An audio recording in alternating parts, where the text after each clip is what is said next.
আমরা দেখতেছি, আমাদেরকে তুমি কেন দিলে না? ইয়া লাইতালানা মিসলা মা উতিয়া করুন, হে আল্লাহ আমাদেরকে কারণের মতো এত সম্পদ দিলে না কেন? ইন্নাহু লাযু হাজ্জিন আযীম, সে অনেক ভাগ্যবান। ওয়া ক্বালাল্লাযীনা উতুল ইলম, যারা ইলমওয়ালা তারা বলল, আরে দাঁড়াও, তোমরা কি বলছো এসব? ওয়াইলাকুম, তোমাদের জন্য ধ্বংস, সাবধান।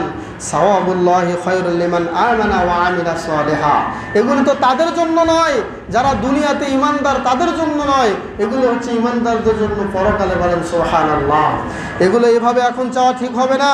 ওয়ালা ইউলাক্কাহা ইল্লাস সাবিরুন, আর যারা ধৈর্যশীল হবে তারাই একমাত্র এই সম্পদের মালিক হবে পরকালে।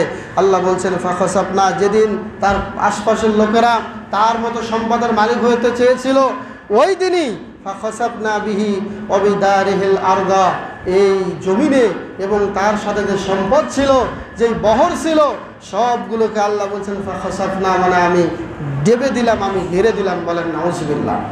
সাথে সাথে তারা জমিনে ডুবে গেল এবং জমিনের যে অংশ তারা ছিল, অংশ একদম গর্ত হয়ে গেল, সম্পদ জমিনে চলে গেল। ফামা কানা, অবশ্যই কোনো কাজে আসলো না। লাহু মিন ফিয়াতিন ইয়ানসুরুনাহু মিন দুনিল্লাহ, এমন কোনো কওম বা এমন কোনো গোষ্ঠী নাই তাকে আর বাঁচাতে পারে আল্লাহ ছাড়া।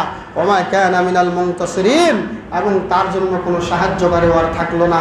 সে জমিনে ডুবতেছে। সহিহ বুখারীতে এসেছে, আজও কারণ মাটির নিচে ডাবতেই আছে। বলেন নাউজুবিল্লাহ। আজও কারণ ডাবতেই আছে।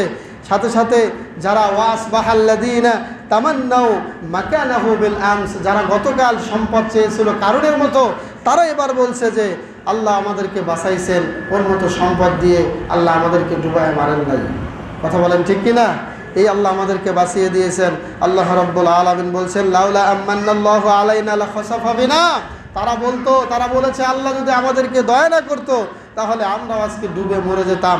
সম্মানিত উপস্থিতি, এই যে ভয়ঙ্কর কথা আমরা শুনলাম কারুনের এই পরিস্থিতি হওয়ার পেছনে কারণ একটাই, কারণকে বলা হয়েছিল জাকাত দেওয়ার জন্য, কিন্তু কারণ জাকাত দিতে অস্বীকার করেছিল, অস্বীকৃতি জানিয়েছিল।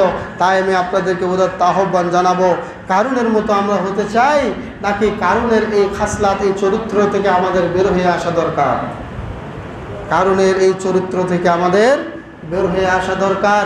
সম্পদ আল্লাহ দিয়েছেন, সকালবেলার আমির ফকির হতে কতক্ষণ লাগবে এটা একমাত্র আল্লাহর হাতে।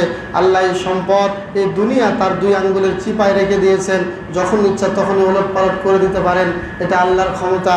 আল্লাহ রাব্বুল আলামিন, আমরা যে এই জাকাতের গুরুত্ব বুঝলাম এবং জাকাত অনাদায়ের শাস্তি আমরা শুনলাম, আল্লাহ যেন আমাদের সকলকে এই আমল করা তৌফিক দান করেন। সকলে বলে আমিন। হাজা মা ইনদি।